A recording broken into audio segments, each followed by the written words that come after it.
Shields up, Ironbreakers. Work here coming at you with another video, and today I thought I'd talk a little about Monster Hunter World. I meant to have done this video a while back, but unfortunately Socks, the slacker, never sent me the gameplay footage he promised, so I ended up pushing it back until it exploded outwards like my overwhelming desire to play this game now. As you are no doubt aware, I actually played it while I was at Gamescom this year, and I am yet to report on my experience with it beyond the brief mention during my vlog, so let's dive right into this, shall we?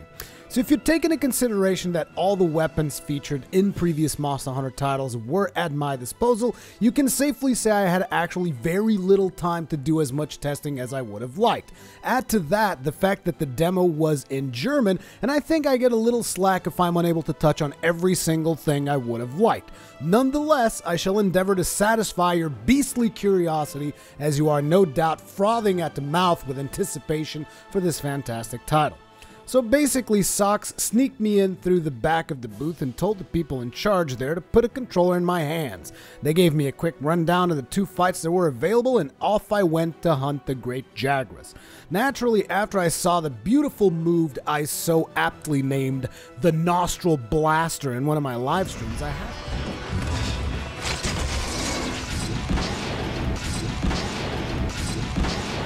had to start things off with the gun lance. As I started moving around, I got a very familiar feeling, which I'm sure most Monster Hunter players will share. Like you've played this game before, you know what to expect of the character controls, regardless of whether you played it on your PlayStation 2, the Wii U, the PlayStation Portable, or the 3DS.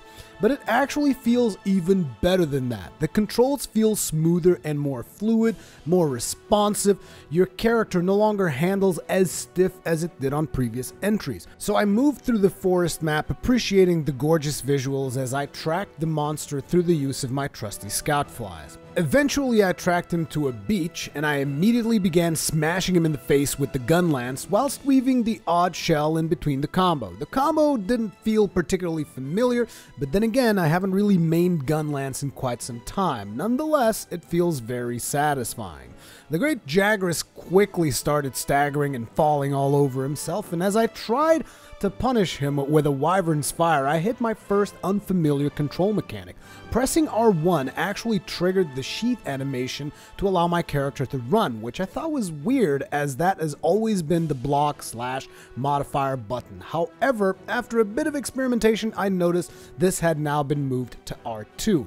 So now it's easier to switch into a run mode at the press of a button, which again increases the fluidity and the pace of the action. Instead of having to press two buttons, one for sheathing and another one for running, although you can still do that if you want. It took me like 30 seconds to adapt to using R2 for blocking and modifying and all that stuff, with a couple of fumbled blocks, but after that it all felt very natural.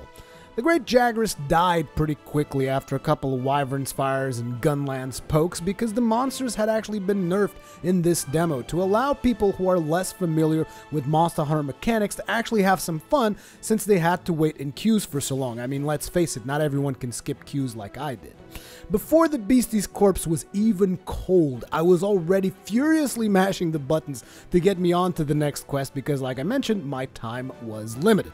It was now time to face off against the Andronath, so I arrived at the base camp once again, and this time I went into the hunter's tent, where you can now swap your loadout whenever you want. You can swap your armor, you can swap your weapon, and your mantle. So I went and I picked the switch axe and a random set of armor I couldn't even pronounce on account of the fact that the demo's language was German. Moving through the forest map once again, I quickly tracked my target using the scout flies, and again I came upon a familiar moveset for my weapon as I chopped away at this massive beast. However, this time around I noticed another quality of life improvement specific to the switch axe that made me very happy. Switch axe users will no doubt be familiar with the possibility to perform draw attacks in sword mode through the use of a 3-button combination. Well, in Monster Hunter World, you just have to press R2. This works for both ground and aerial attacks, and thank God for that change. I'm not saying it was too hard to do before. In fact, you'll see me do it often in some of my switch axe videos, but just because it isn't hard doesn't mean it can't be optimized. The simultaneous press of 3 buttons for an action you're constantly performing is something I'd hardly call ideal, so I welcome this change. Now, due to the Anjanath's patterns, I got a chance to see a lot more of the level this time around, unlike the poor Jagras, who hardly deserved the title of great, considering how he basically died in the same area I found him in. While I was smashing this glorious beast's face in different areas of the level, I was granted multiple opportunities to mount its back, and you can bet I did it every single time I could.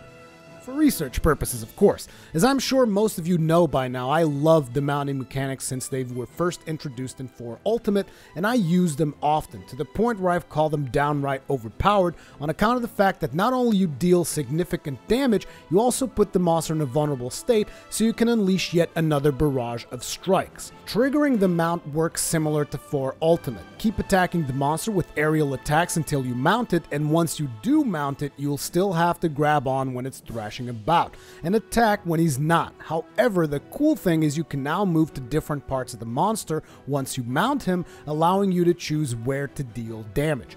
For the Anjanath, I was able to choose between striking its head, its back, or its tail, which basically makes mounting much more effective than before by allowing you to chip away at the parts you are targeting. But wait, there's more. Depending on your weapon, there's also ways to trigger special attacks beyond the typical carving knife strikes. Now, in my case with the switch axe, I was able to trigger the special attack where you jam this weapon in sword mode into the monster's mouth and heat it up until it explodes. It's such a satisfying attack to pull off, it simply cannot be put into words. The glorious joy of brutalizing a vicious beast with a blow that is so visually impactful your eyes won't be able to hold, the tears of bliss which will pour forth as you climax with a massive explosion. And yes, I'm still talking about Monster Hunter. Nothing I did after blasting the switch axe in the Anjanath's mouth was nearly as satisfying, but naturally I still had to get the tail, so I set out with a multitude of attacks and eventually did chop it, which caused the beast to run into hiding. At which point I decided to head back into camp and equip a sword and shield. I also grabbed the Challenger's mantle since I wanted to try and trigger the Rathalos event. However, it seemed that for the purpose of this demo, that event was scripted into the hunt itself, and after a couple of sword swings on the Anjanath, he decided to run into the Rathalos nest, which I thought was a little weird, but nonetheless pretty cool to see as the Rathalos grabbed our tailless little friend, only to drop it down and deal massive damage. Shortly after that, I beat Anjanath into submission, and my time with the game was over, for now.